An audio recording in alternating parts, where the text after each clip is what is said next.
that we're somehow not managing to allow these companies to grow, and a little bit of concern. At the moment, there aren't clear-cut answers. Some concern, maybe in terms of tax policy, forces or almost makes it more sense for the small firms to stay small. Jack Minsky, University of Calgary's kind of got into this issue. Are there inherent biases in terms of the tax system that almost penalize small firms from graduating to a medium and potentially even large firms? So there is some concern that maybe we're not doing what we could to just have these companies grow sort of organically. A lot of research being sort of addressed to look at that, but at the moment there aren't sort of clear-cut answers.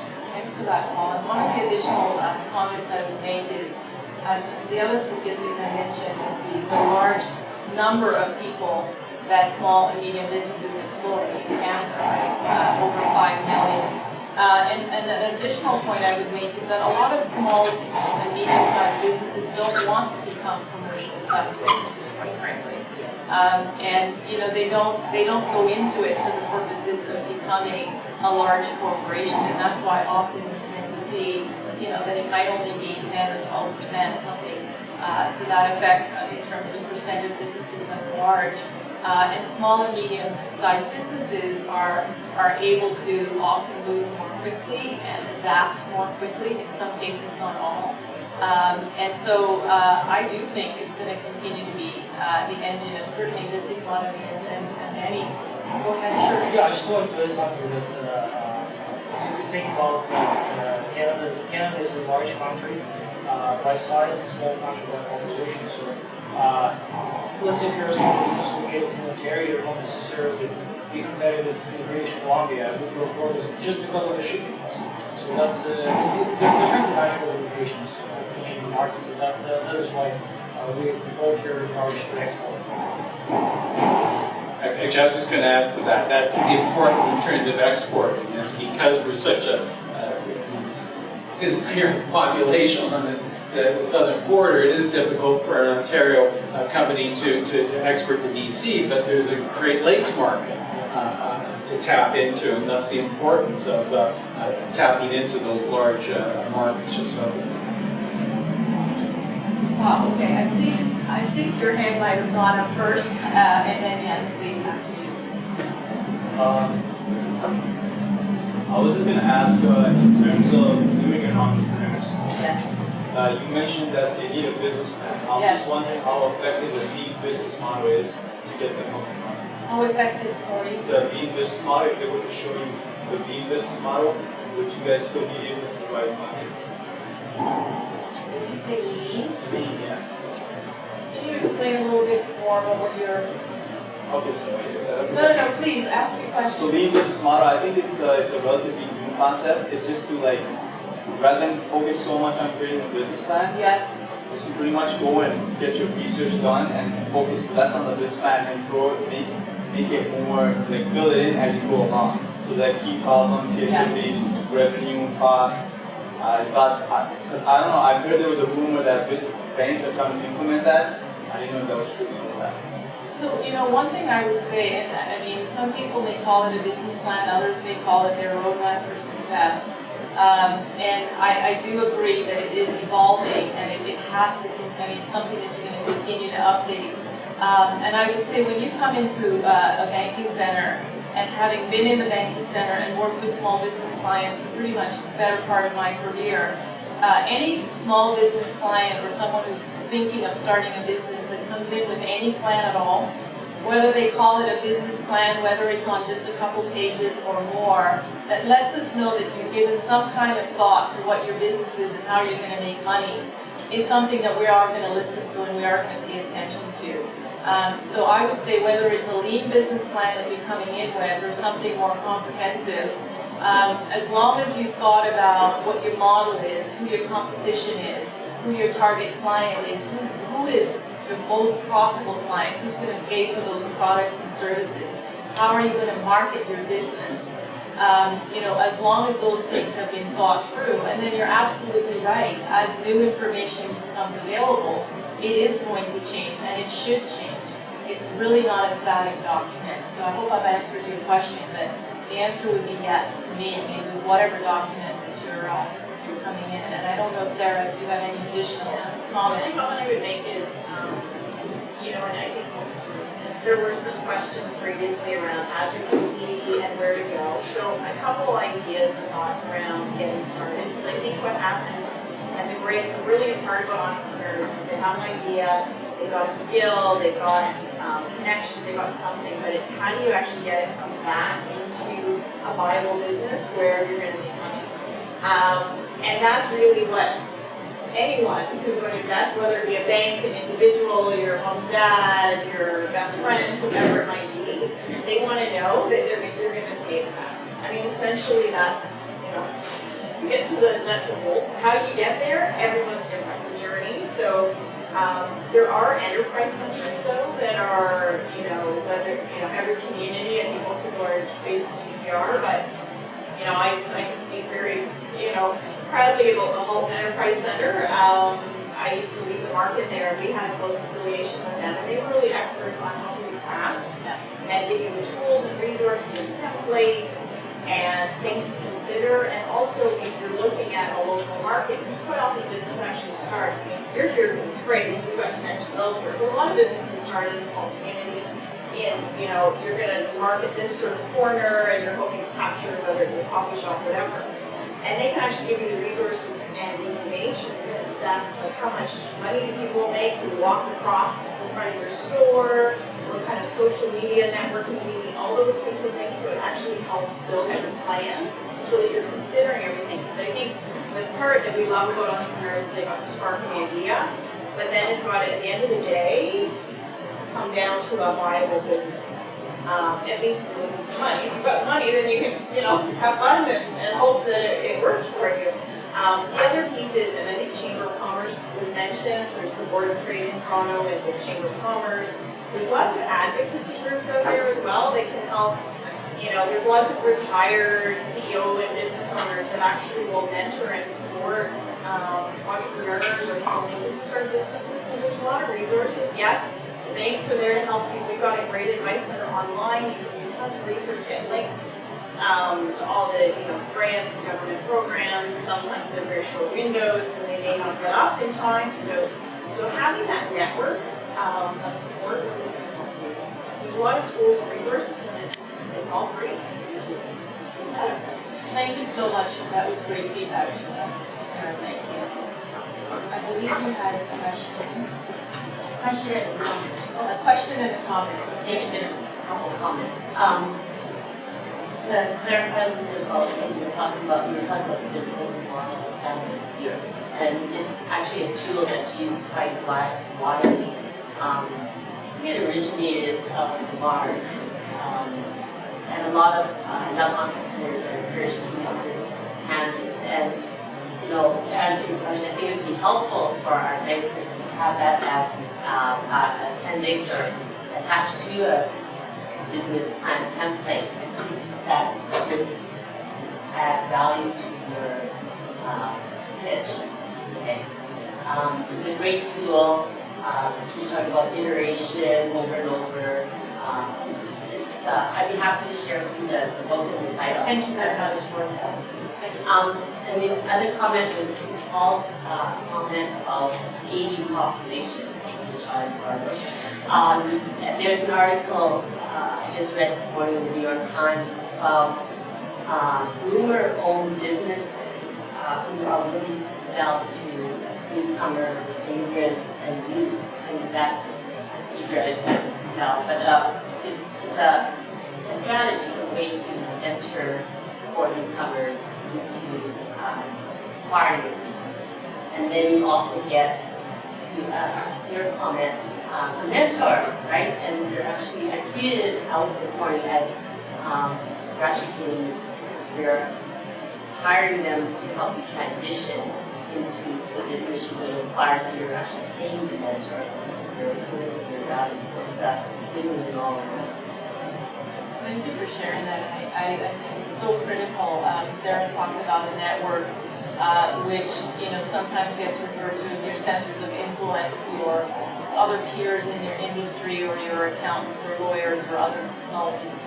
So critical beyond just your bank or banking advisor to have that broader access to that level of information or resources. Can I, and just, I mean, picking up on your point, I mean, this whole idea of sort of encouraging immigration, encouraging sort of exporting, I mean, this is important for the Canadian economy. This isn't a small pot of nice up here. This is bread and butter. This is for the viability of the Canadian economy. And, Kurt's being asked in terms of sort of why are we interested in the bank, we're trying to foster a healthy, growing economy. And we need that kind of contribution. So this is what it comes down to. We need sort of the new people to come into the Canadian economy, to stay active, committed to create prosperity in terms of the country. And it is very much sort of a win-win situation. Well, my question is a perfect lead from what you just commented. So I have a business I'm looking to expand into foreign markets. One of the challenges is a medical device, so I need to have patents registered, I need to get regulatory approvals, and I need some co-investors. So one of the angles that we wanted to explore was using people who want to immigrate to Canada. And it could help us get set up in their country. And at this point in time, there's the provincial nominee programs for bringing in for immigration. British Columbia has currently suspended that program because they're so oversubscribed. There's limited numbers in Ontario. So, to your point, here I have a business, I want to expand and export and expand to foreign markets. Canada urgently needs new immigrants. So, how do we make this happen? So I guess my question is, more specifically, you talked about what the right places. What countries would you suggest I look at with those things in mind, registering a patent, getting regulatory approval, getting partners who potentially want to immigrate to Canada? You're kind of straddling two of our kind of worlds here. I don't know if Igor wants to sort of jump in. But in terms of sort of identifying sort of the market, in terms of medical equipment, is what you're trying to export, is that correct? It's a diagnostic using a medical device. Okay, well the only thing I'm going to pick up on that is I think income levels have to be fairly high, or am I not correct? Is income going to become an issue in terms of being able to afford? It's not an expensive diagnostic. It's under $100. Okay. I mean, in terms of sort of looking in terms of emerging economies, we are seeing rising incomes there and stronger growth.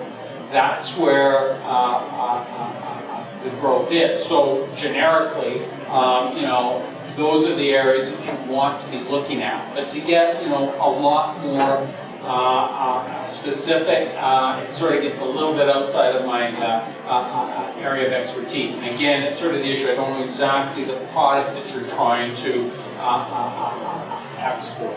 But to reinforce what you were saying, what I said earlier, this is key for the Canadian economy. And I'm sure you get discouraged in terms of not the struggles that you have in terms of trying to grow your business.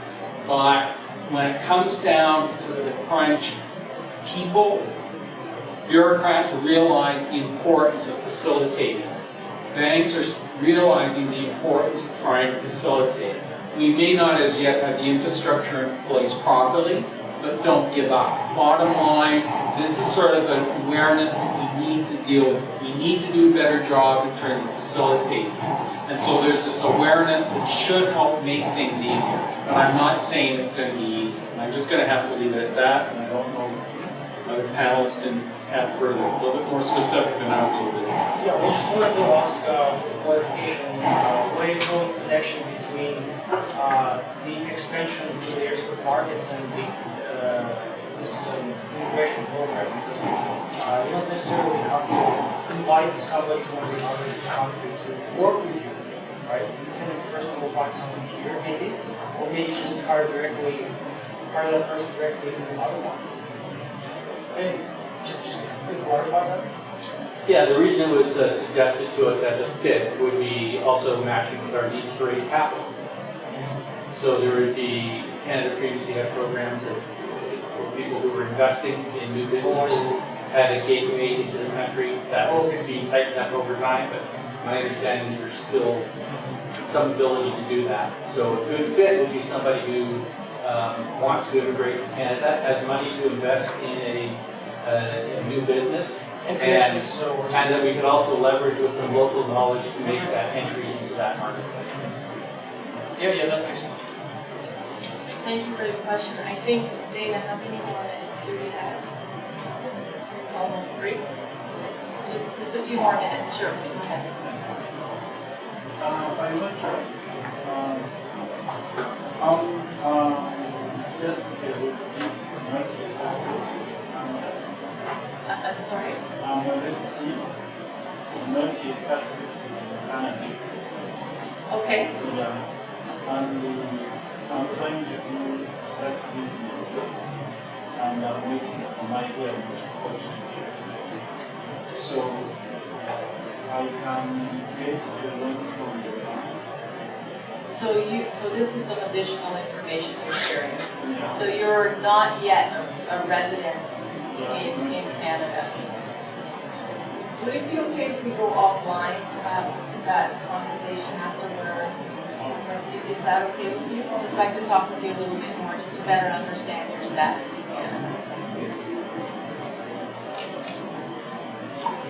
Let me just ask one question, maybe either. Oh, Question that's to a go good question, on Dana. Yeah, I was just interested in, and Angela, you and I had this conversation earlier, I'd just be interested to hear about, maybe from Igor, like what you think of, what you hear as the most common challenges coming from the people who you speak to who are beginning to start up a business or, maybe just beginning to export.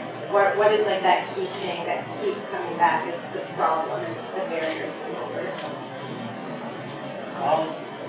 Well, there's several challenges. Number one, I would say that don't forget that international trade is like a domestic trade. It's all about the ability, your personal ability, especially if you're an entrepreneur, your personal ability to market the product or the service and your ability to convince your potential buyers to buy it. So what I found in a lot of cases, there's a bright idea, but entrepreneurs were missing basic sales skills. And we shouldn't underestimate that because, well, all these compliance issues, customs issues, that's the other part of the problem. But again, like your ability to sell the product, this is something that is important. So, and especially if you are a newcomer and you are facing that in a new country, again, this goes back to my previous point about the business culture, business language that is acceptable. It makes things a little complicated. So that's probably number one issues. One additional point I would add, and this isn't specific to just immigrant entrepreneurs, this is sort of key information, I guess, for all people who are either running a business or planning to start a business. And Linda talked a bit about operational efficiency earlier. And so the simple point I want to make is, when you think about exporting, you add that to your business model, that you're not only operating domestically, but now you're choosing to operate across borders. I mean, that just becomes really, really critical. And so if it's not there, then that becomes a great challenge, right? Your ability to actually supply the products and services that you'd like to supply. And so that, for me, when I think about operational efficiency, I think about it in terms as well of having the right infrastructure in place to be able to support what it is that you're trying to do. And that includes having the right people or employees. It includes having the right process and access to the materials and the inventory and so forth that you need. And when you open up your marketplace to be more than just Canada, to be able to service a market globally, you have to be able to be ready to service that market. You have to have the product, you have to have the inventory, and you just have to have a business that's running or operating efficiently to be able to do that. And so when I think about business owners in general, often what we see is some cash flow issues because these things weren't perhaps understood clearly or expected or anticipated. And so it just comes to mind as well in terms of a challenge in managing or running a business, and the importance of just thinking through exactly how it is you're going to deliver those products and services. Any additional thoughts? Any other questions? Oh, I think we have one more. I'm going to make my way over here because I think we're supposed to wrap up soon. Just a general question. So currently, I'm the research assistant here at Ryerson in the Institute of Innovation and Technology. So that being said, a lot of entrepreneurial ventures are essentially with the focus of being bought out by larger companies. That being said, do you believe that this could be a hindrance to Canadian innovation or just innovation in general? Did you hear the question a lot, Paul? Yeah, there's been a fair bit of debate. I Station Kitchener-Waterloo every now and then. We go into that community. That's sort of a big issue. There's concern about sort of startups in Toronto, PW, and Ottawa, and Vancouver, wherever, that to grow they have to go down to Silicon Valley to get the funding. I think there's an awareness that the funding maybe isn't as available as it is down, say, in California. But at least when you read the papers, there's sort of this growing awareness of this deficiency and acknowledgement that there is a fair bit of talent here. And why aren't we sort of able to provide that funding here in Canada? So I can't answer your question, but it's definitely moving in that direction. But there seems to be a recognition that there are opportunities here, there's the talent here, but we don't maybe have the funding. But if there's a potential return on that funding, where there's incentive to keep the monies here and sort of help to grow the businesses, here in Canada. So I think historically there has been a lot of movement of smaller companies, particularly in the high-tech area, due to Silicon Valley. Anecdotal reports are suggesting it's changing, and so that we are able to sort of keep and grow these companies here. And that's getting back to that earlier issue. There is some concern that we have small businesses, but we're not able to grow them. I mentioned sort of tax policy, but it may also be sort of the funding. Right? There's the awareness at RBC to sort of deal with it. So that's half the battle. Just be aware of it, and hopefully we'll more effectively address it. Thanks, Paul. I'll just make one quick follow-up comment to that, and that is that in some cases and sometimes entrepreneurs are sometimes described as people who actually want to build a business for the express purpose of having it sold and then come back to start another one.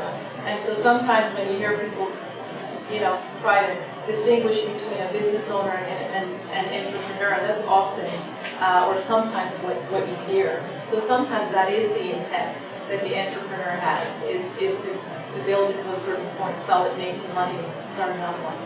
But thank you so very much for this opportunity. We know very well the journey that so many travel to get to Canada, to start a new life, get integrated into a new life in Canada. And I can speak personally, being an immigrant myself, I certainly know what it's like to leave comfortable surroundings and to come to a completely new and different community and society. And even when you speak the same language, because we spoke English where I came from, it can actually still feel a little bit uncomfortable. But I think what we also know is that from discomfort comes drive and innovation. I think we heard some of that in the earlier comments, which are really strong characteristics of immigrant entrepreneurs. Kurt talked a lot about, coming here. It's not an option. You have to be successful I've had entrepreneurs and immigrant entrepreneurs tell me that failure was not an option coming here. It wasn't just about moving here and moving my family here. It really was making sure that I made the best of the opportunity to be here and to be successful. And so today we really just wanted to take a closer look at immigrant businesses, certainly those who trade, understand why you do, talk a little bit about trading across borders, certainly to the US and globally, and provide some best practices, and hopefully we were able to do that. So thank you very much for being here today, and I hope you found this to be helpful and informative. Appreciate it. Thank you, everyone. There's also feedback forms on your table, so we're really interested to hear what you think. So please just fill that out and